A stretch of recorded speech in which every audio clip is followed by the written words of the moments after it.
Cruddy Joe forgot his hat. He's usually wearing a hat, and that's how I put the hat on, Joe. Cruddy Joe is. Part of your shtick. Just covers up that bald spot, too. Oh, there you go. The bald spot, known as my skull. Oh, we got competing chrome domes here. Yeah, he wears it much better, though. The guy with the giant glory hole, that's Handsome Jimmy. He insists on us calling him handsome. Very important. It's part of my brand. If we don't tell the people, then they won't know. Right, they won't know. How would they know? Well, they would just look at that magnificent hair. Got a capacitor switch. Oh, look at that. Well, good evening, weirdos, and welcome to yet another edition of Livin' Cruddy with Cruddy Joe. I am Cruddy Joe, and I'm here with, of course, my pals, the Getty Along gang. We have the Fresh Prince of Frittatas, Handsome Jimmy Hansen. We have the wizard himself, the full bug, Gino Royd Kaufenberry. And our very special guest tonight is an artist, a podcaster, an advocate for justice, and he's also an artist for visual effects and art design in such movies as Hellboy, Team America, Baps, Hootie Tang, and How Stella Got Her Groove Back. Mr. Burk Sauls, good evening, sir. Hey, thanks for having me on. I don't know why you chose me. We always pick important people, and you're the most... That's right. Only the most important. Well, I've been talking to Burk for a long time on Facebook, and he's basically the Terminator who comes in whenever I get one of my crazy Florida people that want to rant and rave about Trump. He basically settles them. We've talked behind the scenes a little bit, and I'm thinking most of the people that know me probably know Burk from his association with the West Memphis 3 Defense Group Fund, whatever that's called these days. Doesn't even exist anymore, actually. Doesn't. Cool. That's one of the questions I was going to ask about. Is there still anything going on there? Is there any effort to continue the search for the actual villain, or what's going on there? I wish. It's one of those things that I still think, we were involved in this thing for decades, and we had theories, and we took 30 to 40 trips out there to Arkansas, and we did everything we could. Nobody ever solved it, and I just have a feeling it isn't too late now. It's too cold. Well, most importantly, it created enough awareness to, I'm assuming this is the general opinion, is that's the reason the guys got out of prison, was because of the work that you guys initiated? I don't know. I don't like to say it, but it could be. A lot of cases like that, unfortunately, don't have, really well-made documentary films about them. And there's a lot of people in prison who don't have Academy Award nominated documentaries made about their case. You know what I mean? So These guys, it's weird to say it, but they were actually pretty lucky in that respect, because they got a lot of attention, and, we gave them a lot of attention. We did that website, which I think was one of the first big true crime websites on the internets, which tells you how long ago we did it. We were in Yahoo's top 100 websites on the entire internet for a couple of years. Wow. And that tells you how long ago it was. We did a lot of things on the website that had never been done before, I guess. And we got a lot of attention because I guess it was sort of an innovative thing. When this was all happening, we were like, wow, we know how to make websites. We know how to design. We know how to write and create and that kind of stuff. And we were like, we should make a website. And it was like this, wow, that's a great idea. Well, my recollection of a little bit of how things played out was that the first Paradise Lost came out, and that one didn't really lead you to any conclusions. Yeah. I think if you saw between the lines, you could say, okay, these people that are involved in this are a bit sketchy. I have some questions. It's enough to make me want to look into it further. By the time you get to, I don't know how many years are between the first one and the second one, by the time you get to that one, you guys are already making a stand, and people have already kind of taken John Mark Byers into consideration, and then he really puts on a show in that second one, and you almost can't walk away from that second one without saying, holy shit, these guys are definitely innocent. Now, I also, at one of the, whatever percent it was, knew at the time that it was John Mark Byers that did this. Completely wrong about that, but so I think that it wasn't necessarily just the documentary. It was definitely the work that was done, whatever got kicked off from that, and then what you guys did, and then subsequent to that second one, that's when all the bands and everybody started getting involved. And I know Danny Bland was involved. We talked to him before. He was he was like one of the first In fact, the first big effort, Danny called up and said, "Hey, what can I do?" And he's like, I know these people, I know these bands. And we were like, I don't know, concerts or something. We didn't know. We got so many calls from people like, what can I do? And I'm like, I don't know. And Danny was like, well, what if we could put out a CD? And I'm like, that sounds great. We did a show down in West Palm Beach, and it had to have been one of the early ones because I got a call from, I apologize, I don't remember if it was you or Grove or somebody, but they were very much like, wow, thank you for doing this. And I remember thinking at the time, well, we can't be the only one that have done this so far. And then within a year, there was a lot of stuff like that going on. So yeah, thanks again for doing that. Yeah. Well, we did whatever little bit that we could. And I was heavily involved in the, like Super Suckers following. They have a big fan group. And they had their weird version of social media at the time that was very much locked into that. That was like a big happening when that airing of Paradise Lost 2 happened. People were going home and, counting the minutes for that thing to start from that group. And I was locked into it before I even had any opinions formed on that. Yeah. So. I was talking about the opinions formed when the first film came out. Like you were saying, it was like it wasn't obvious whether they were innocent or guilty. You just sort of had to use your intuition with it. At the end, it has like I always talk about that documentary, joking with the filmmakers. It's like, I like that movie, but the ending is shitty. I hate the ending. It's like where they're in handcuffs and they're in the police cars and it's in like, bye, we're going off to prison forever, and then the credits roll. And I remember the feeling I got from that was like, wait a minute. Did I miss a whole chunk of this? I didn't see the part where they present the evidence. Isn't that usually a part of a drama when you hear the thing that makes you say, oh, they're guilty? That part never happened. And so I started getting in touch and calling people up because I was like, where's the evidence? Where's the thing that made the jury think they were guilty? What was presented as evidence is something that I believe all four of us are doing at this very moment. We are. Yeah, I think we're all wearing black t-shirts. And worshiping Satan, right?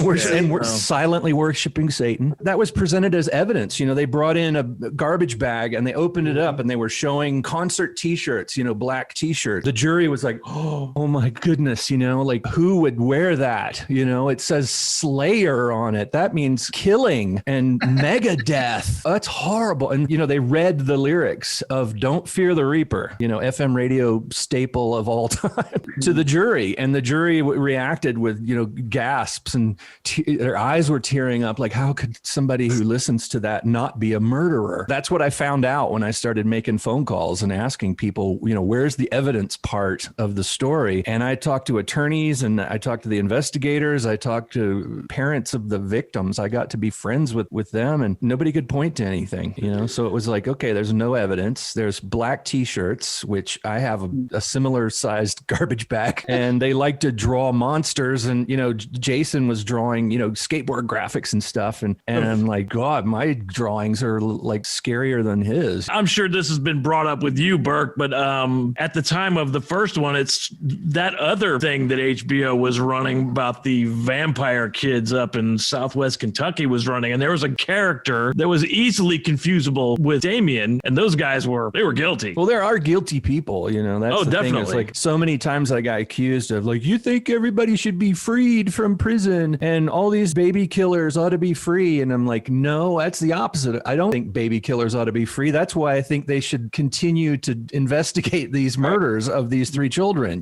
That's the whole point. I got accused by, when I would go to Arkansas, the newscasters would come up. Why do you want these murderers to be free? Like, I don't want murderers to be free.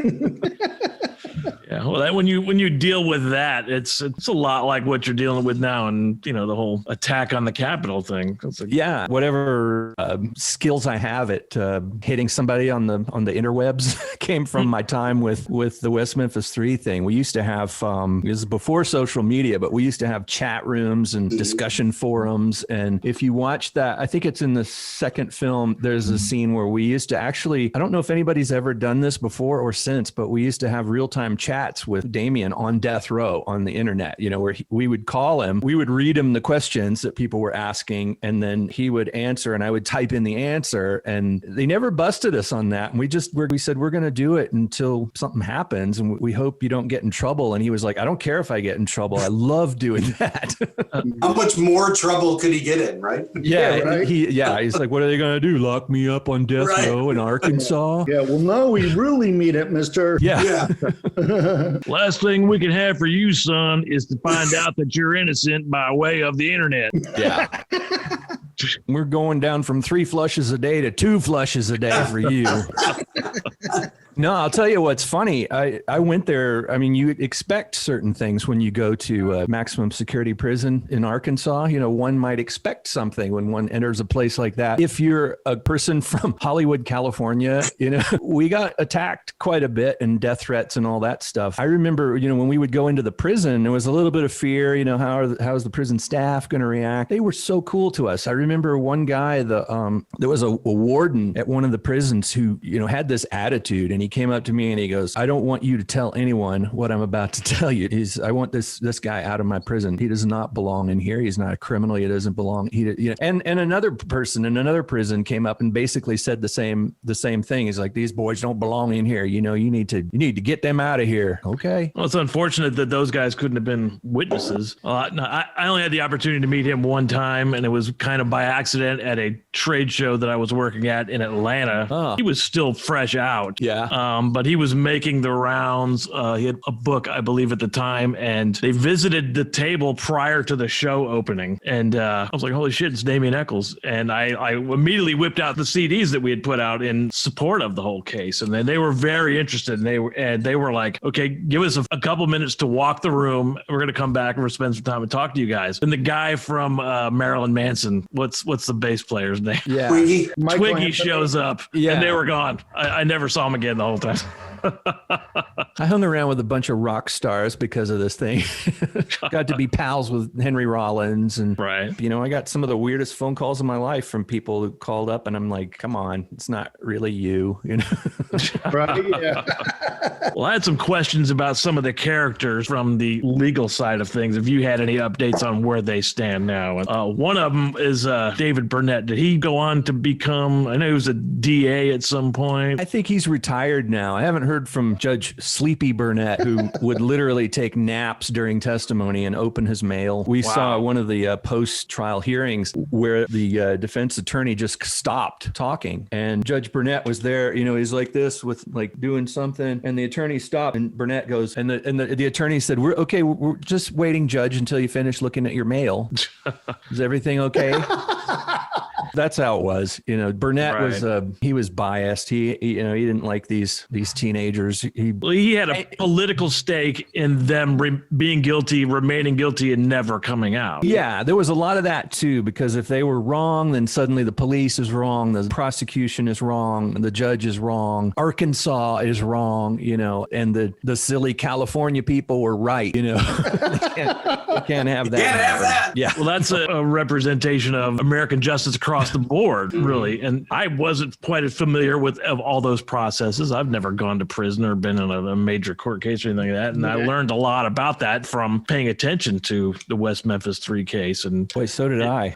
So Burnett, did he ever relent that you know of? Not that I know of. I actually spoke to him several times in the hallways and stuff. The people when you watch those films, you see what they want you to see of them on film. But then when the cameras stop rolling and they know there's nobody listening or whatever, there were a few people who I actually had some interesting conversations with that I guess I can talk about now. But Burnett one time told me that I want you to know I have a lot of respect for what you're doing, and this is what makes America strong. He was that whole thing, it makes America strong when citizens speak out, and it's like a citizen activist and all that. And we got a bit of that, I didn't know that. He seemed like he was never going to relent or give any. I asked him one time, I'm like, why can't you just admit the truth about this laws that everybody knows. And he said, well, one of those sort of Arkansas things. He said, I ain't getting off the horse in the middle of the river. That's terrible. Why not?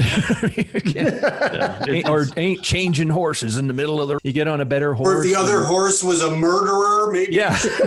This horse. Yeah. Well, when the state has finances tied up in you remaining guilty and not letting people out, that's another huge problem with the American justice system. Is that once you're in, the last thing that they can allow is to find out that you're guilty, and now we got to start paying for this or that, and you got people's political careers tied up in that. It's a one-way street for sure. And then you have what looks like corruption and incompetence and all those other things that people that were on our side a lot of times would just sort of blurt that stuff out. You just a bunch of idiot hillbilly. We never said stuff like that, but I know that's how they felt. They probably thought we thought that about them, and that we were these smart California liberals coming out. I had so many of them in my face, getting all up in my face and stuff and telling me, you better watch your back if you ever come around here and sticking your nose in other people's business. I think that's actually from Mark chapter 6. That's what's said in the Bible by Jesus. Yeah, I know my scripture. Jesus used to say that all the time. I know my scripture. Get off the damn internet.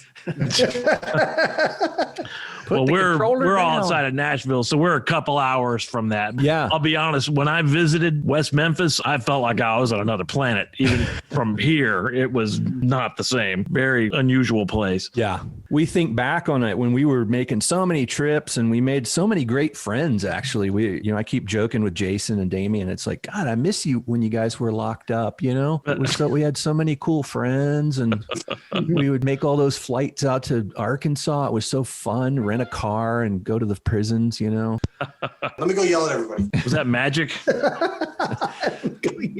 Jimmy's got a magical connection. Have you spent your entire life in California, or did you start out somewhere else? I grew up in Tallahassee, Florida. It's where I experienced a lot of the stuff that kind of informed my opinion about the West Memphis Three, as far as, I went to a Baptist school and was surrounded by this terrified fear of Satan and Satan worshipers and devil worshipers. And my dad was an artist, and I always tried to be an artist and love art and comic books and horror movies and science fiction movies, all that stuff. I love it. But back then, that stuff indicated that you were a vile, evil thing, that, you were going against the word of the Lord and stuff. I used to have Famous Monsters magazine. I got busted with copies of those. Like, it was treated like they had caught me with some kind of horrible porn or something. Yeah, I was going to say, why can't you get busted with porn like a normal kid? Yeah.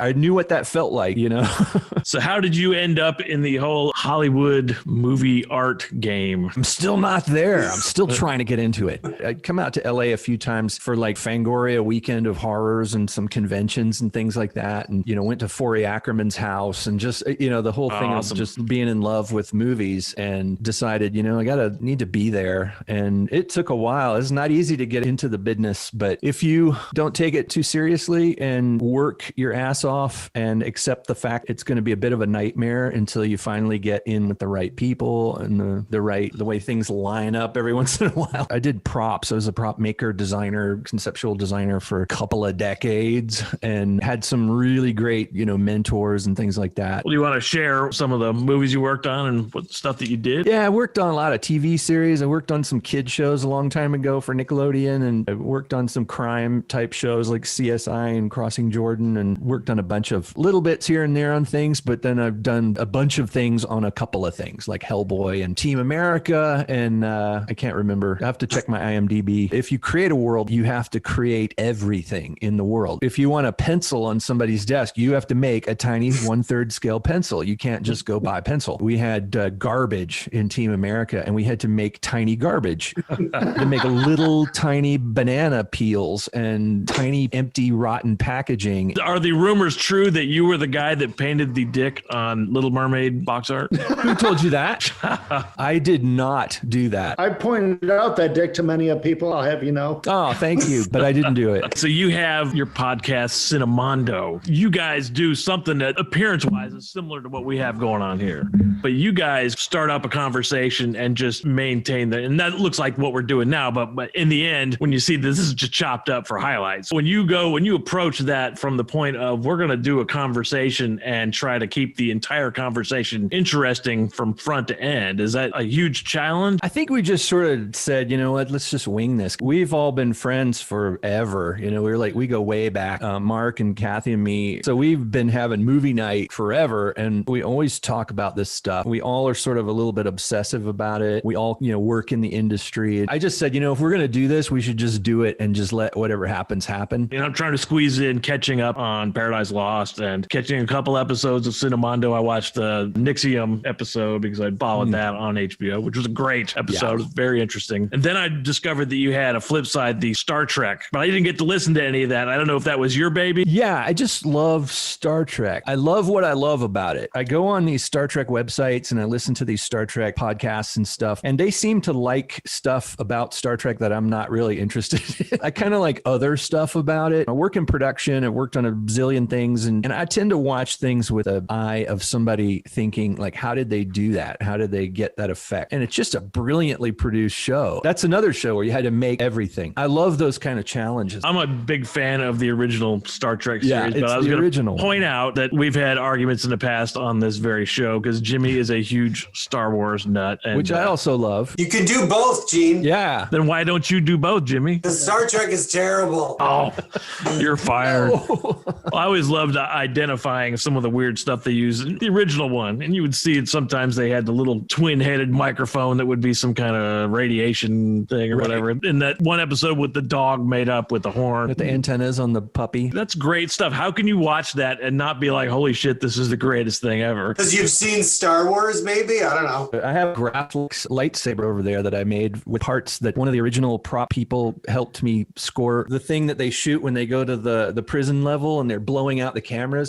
Those are all slide viewers. Yep. I love that. I love that innovation. Future reference, do you know where you get the best lightsabers? I know. I can make one. You want to see my lightsaber? Yes. Yeah. Yes. Oh, yeah. Oh, wait, I thought it was a Not that. It's a Awesome. and it's like a real Skywalker original. Graflex. And these are the like Norwegian drawer That's pulls awesome. that were used for that. It's the real deal, man. Fred's discount store has the best lightsaber. Okay, I was going to actually, when you were talking about some of the players, the officials in the West Memphis 3 trials and stuff, one of the things that really jumped out at me when I was watching the documentary was how these accused boys were more often than not the most articulate people in the courtroom. In a courtroom full of judges and lawyers and authority figures. Yeah, and one of the things they brought up, one of the cops was like, he decided that he wanted to investigate this murder by going to the library and getting a list from the library of all the books that Damien had checked out and read, books that they found in his bedroom. They found all these books. I remember thinking 16-year-old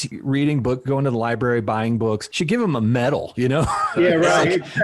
He was constantly reading. He still read. We still talk about books we're reading and sharing, like, oh, did you read this? And I used to send him books all the time. And when he was inside there, he would give me things that he had found through other people. It was like Oprah's book club from death row. Well, there's one particular scene where Jason gives his thoughts on buyers, and he reads that perfectly. You almost want to rewind it and say, wow, this kid is really eloquent. Definitely agree with what Joe said on that. Jason is a pretty astounding person. He's been through something I can't even imagine. He always had the best attitude about it. He always had this, and still does. You ask him how he's doing, he's like, I'm doing great, man. He's always maintained that. One of the things we always talked about, all three of them, would be basically, do not let that place turn you into a criminal or a convict. Don't actually go all the way into the prison. And I think they didn't need me to tell them that. They were already not in the prison. They never bought into the I'm a prisoner thing. I hope Fagan Pedigo is listening to that. Was it the movie THX 1138 that caused you to fall down the cinematic rabbit hole and become a movie? Should I say cinephile or nerd nowadays? That's a good question because I love that movie. I know. I do some research. Come on, I'm a professional. professional. Where did you read that? On them our interwebs. And for the record, it is very hard to find information on you. Okay, good. Until I went to X Hamster.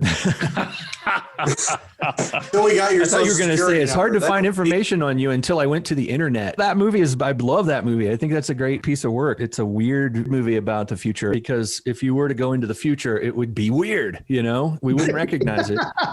It would be, I mean, think about somebody from a long time ago coming to now. It's like, hold on a sec, I'm doing a podcast. And it is part of the reason why I got involved. Now, another movie that played a big role in you into you getting into movies was the original Carrie. Is that correct? Oh yeah, that's a favorite film. I love Carrie. I can watch that one anytime. It's like my Goodfellas, but Goodfellas is also my Goodfellas. But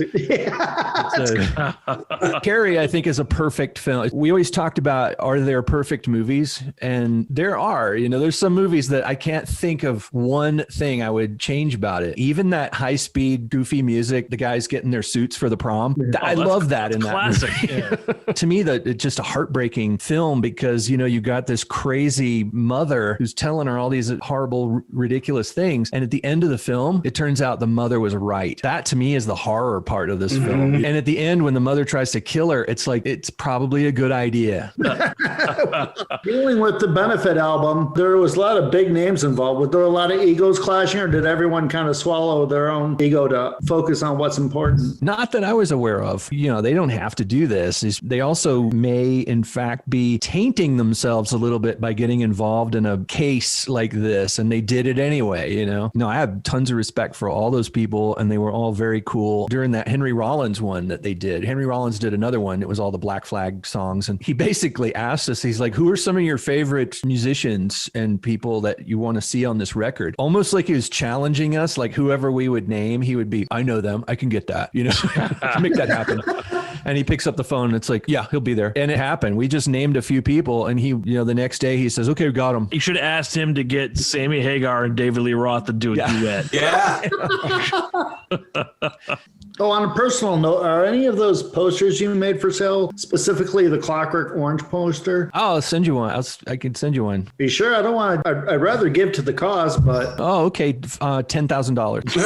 Oh, wow. Do we have the budget, Jimmy? Oh, yeah. Hold on. Let me check. I'll tell you what. Either $10,000 or nothing. Yeah, they are very cool. Definitely. Oh, cool. Where did you find them? I guess you think I'm just pulling your leg, but I really did try to do some research on you. Oh, yeah, apparently. Oh, he dives into it. I get him scared. I'm like, you better learn everything you can about these guests. You know, we can't be embarrassed. And then I do all the talking, and then he never gets to answer the questions that he works on. You know, that's funny, but true story. I was really intimidated for this interview in particular. I'm like, okay, this is like important stuff now. This isn't like the guy who did a Bigfoot in the City movie. Between Jimmy and Joe. So you're saying that Burk is the one that got you the most nervous in these podcasts, right? Is that right? Probably Lloyd. It took me a while to set that up, and that was the biggest name we've had so far. What about you, Jimmy? I'm just intimidated by you every week, Gene. I'm afraid you're going to yell at me. That's How's right. that it? Is it because I'm that much of an asshole, or Yes, he's always yelling at That's me. what Liam says. Yeah, he doesn't Liam's like with me. Star Wars? It's sometimes weird to meet people. I've had that thing because I work in films, and I'm also a big fan of films, and I've worked on things where I've had to, it's like, oh, you know, we got this director coming in on the show that I just really love, and I'm torn between, do I want to talk to him and have him turn out to be a jackass, and then I have, you know, he's a jackass and I love his movie, you know, that whole thing, which has happened. I have such good experiences in the business, and people that I've met have always turned out to be really cool for some reason. The director I'm talking about worked on a show that Tim Hunter, he did a movie called Over the Edge. Okay. It's like an old Matt Dillon film, and did something on River's Edge. Joaquin Phoenix. No. With Crispin Glover, I think maybe you're thinking. Glover, right. Was Joaquin Phoenix in that too? I don't think so. No, Keanu Reeves is in that. Keanu Reeves and Crispin Didn't he Glover. also do Baps? Yes, he did Baps. Everything is Baps. Always back to Baps with you. That's right. That movie has Daniel Roebuck. Yes, yeah. Who I met at a couple different horror shows and ended up giving him one of my big handmade Frankensteins one time. Oh, cool. He was stoked. He's a huge genre fan. Oh yeah, he's Guy. huge into that. He was dressed up like a horror host, and he was just too personable. I like, okay, Super nice nice guy. I've met him many years ago. Used to be in that circle of friends. Yeah, he appears in a lot of stuff, and it's weird when you go back and watch River's Edge and see him in that he's like this menacing teenager who is kind of touched, and it's just a different role for him, you know? Yeah. Very weird. She was talking shit. That is such an unusual movie too. I love when you find somebody that hasn't seen that and you say, okay, check out River's Edge, because you haven't seen anything like this before. And Crispin Glover in that is actually the weirdest thing I've ever seen in my life. And you still have Dennis Hopper, who's pretty fucking weird in that too. So yeah, that's a good one. So our quiz portion of the show, I'll read a couple lines from a song, and you identify the song and the band and the following line of the songs. I'm not going to be very good at it. Okay, well, that's what everybody says, and for the most part, nobody is any good at it at all. But there's some good news. We have lifelines for you here in the form of Handsome Jimmy and Cruddy Joe. They can help you out with these. But I think you're going to do all right. I don't generally come up with difficult ones. I think they're pretty simple. And I think there's something about the... Yeah, don't do that. Yes, Jimmy. Oh, screw you. We don't even know what it is yet. And my chair is not wired with electrical shocks or anything. You saw the wires, guys. Okay. Yes. Okay. Yeah. You're Joe's putting on the hat. That's good luck. The first lyrics are twist away. Now twist and shout. The earth, it moves much too slow, but the earth is all we know. We pay to play the human way. I know that. Yeah. But I don't know who it is. And I don't know the next line. You got lifelines. Oh, okay. Jimmy. Yeah. Well, are we playing the game already? Yes. And you better know this, man. My wine glass is empty. That's definitely Devo. It is Devo. Okay. Right? And it's definitely Gates of Steel. It is the Gates of Steel. Okay. And I believe the next line has something to do with the Gates of Steel, but I don't know what it is. We will give you full points for that. Awesome. Twist away now, twist and shout. The earth, it moves too slow, but the earth is all we know. We pay to play the human way. Twist away the gates of steel. The Gates of Steel. That's what he said. Yeah, that's what I'm saying. You got it. Points. So you got points for Burk. Awesome. Thanks, man. here Devo for is one one. of my favorites. I love Devo. So Mine too. I should know that. And the next one, some of these lyrics are they're just given the content of this. I'm going to skip the next one. Oh, come on. Well, let's go ahead and do it. We're sons of bitches. If Burk says, I don't want to do that one, we won't do it. All right. That's right. The next lyrics are, little Betty ate a pound of aspirin. She got them off the shelf up on the wall. Betty's mommy wasn't there to save her. She didn't hear her baby call. Bad Babies by Alice Cooper. Correct. Awesome. And the next line is does the next line Dead It Babies is the can't take chorus. things off the shelf? Correct. You got it. Awesome. You're doing better than most of the guests do, believe I me. miss Devo though. That's embarrassing. All right. Well, we'll preface it. that by I- saying that song, we had no intention of confusing that with anything West Memphis 3. Okay. Too soon, man. Too soon. Okay, and this week we have a third one. So you got a chance to go for three on the music. First lines are, tell me the name of the band, name of the song, and the following line. I'd rather choose my soul to lose than leave around just one confused and lose desire. Don't know if I'll ever learn. Can't wait till I get my turn. I don't know. Got some lifelines here. It sounds familiar. I know this. I've heard it a million times, but I'm so bad at this. I don't know. Well, you're 2 for 2, so you're not doing too bad. I'll take my other lifeline. Jimmy's basically saying he doesn't know it, even though he definitely knows this. How do I know this? What do you mean I know this? How do I know this? Played the song in the band. Have we really? Yes. You wrote it. Yeah. Yeah, this is your song.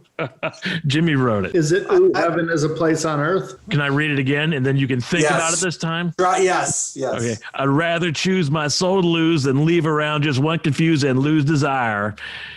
Don't know if I'll ever learn. Can't wait till I get my turn. Maybe light my fire. So close to burn in the eternal hellfire.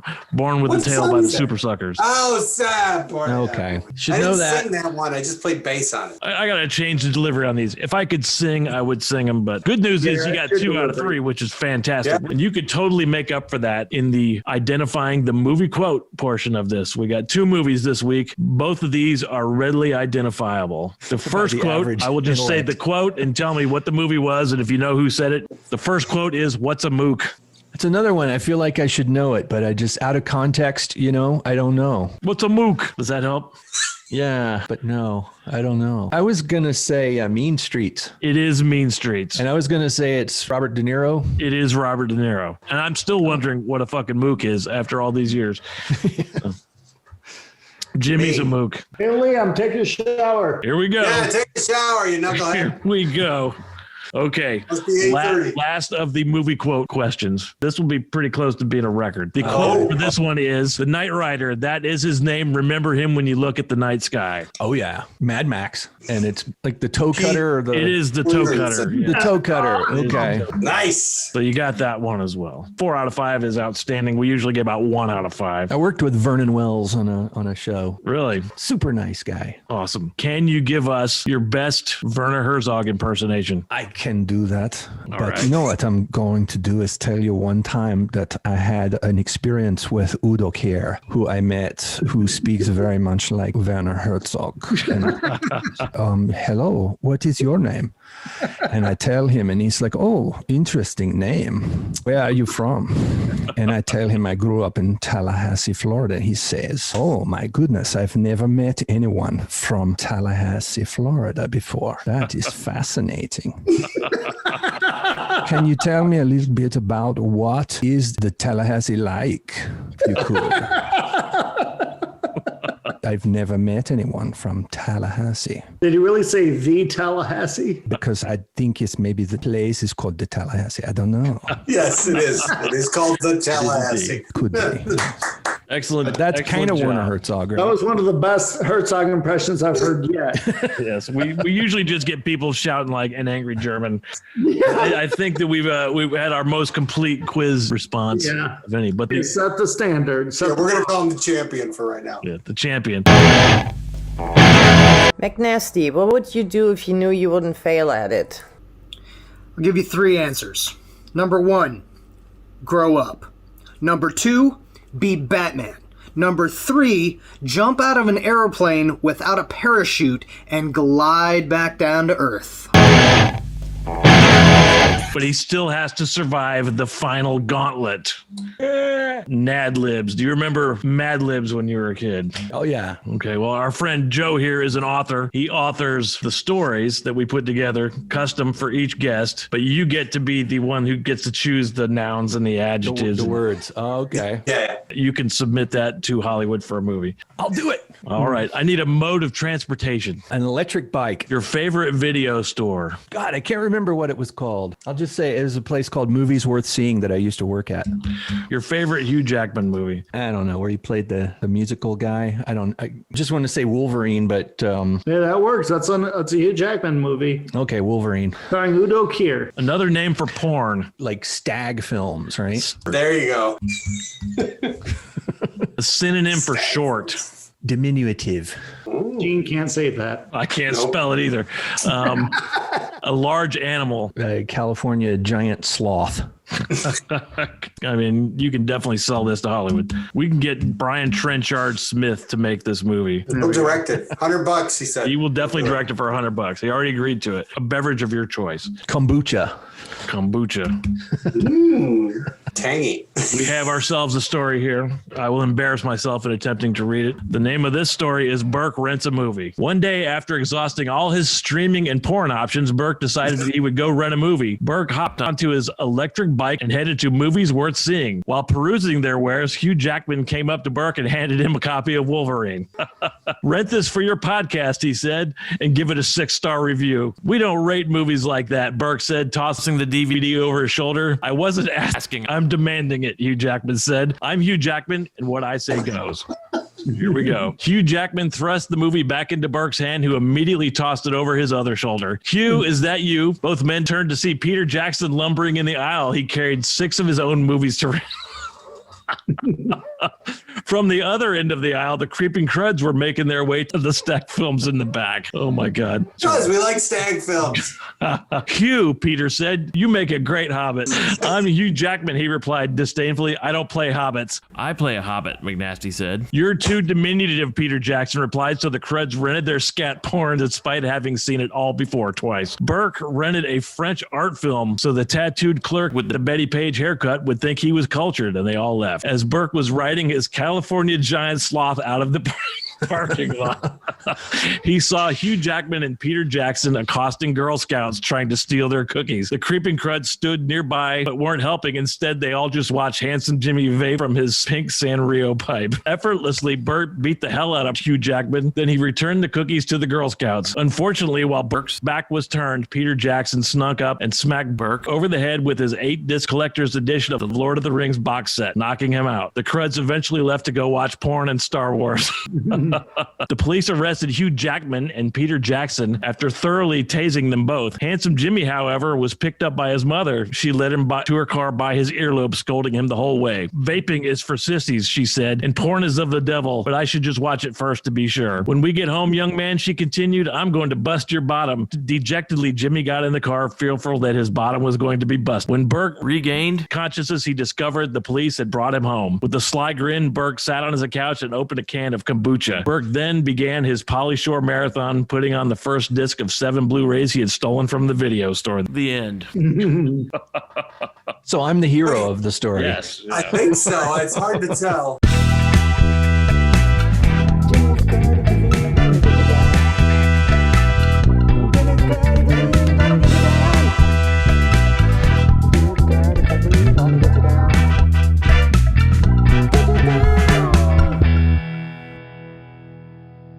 What's going on with Jimmy's Cruddy Cuisine?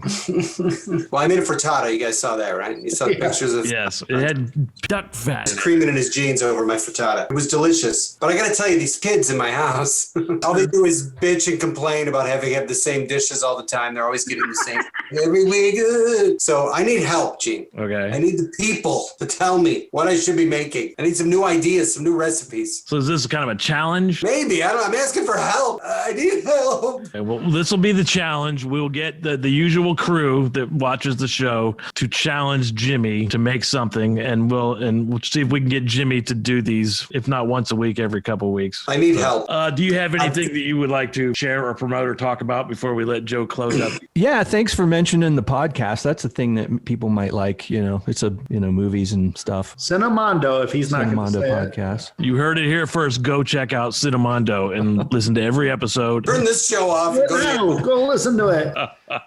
Subscribe, like. Well, that's all we got for this evening, weirdos. I want to thank my pals, the Getty Along Gang. We have handsome Jimmy No Here Hansen, and the brains behind everything on the internet, Gino Roy, the Wizard Coffinberry. And most especially want to thank our awesome guest, Mr. Burk Sauls, for spending his time and sharing his insight with us plebes. Really appreciate it. This is fun. I could do this all day. All right, we'll see you tomorrow then.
I will kill you and your family and everyone associated with you.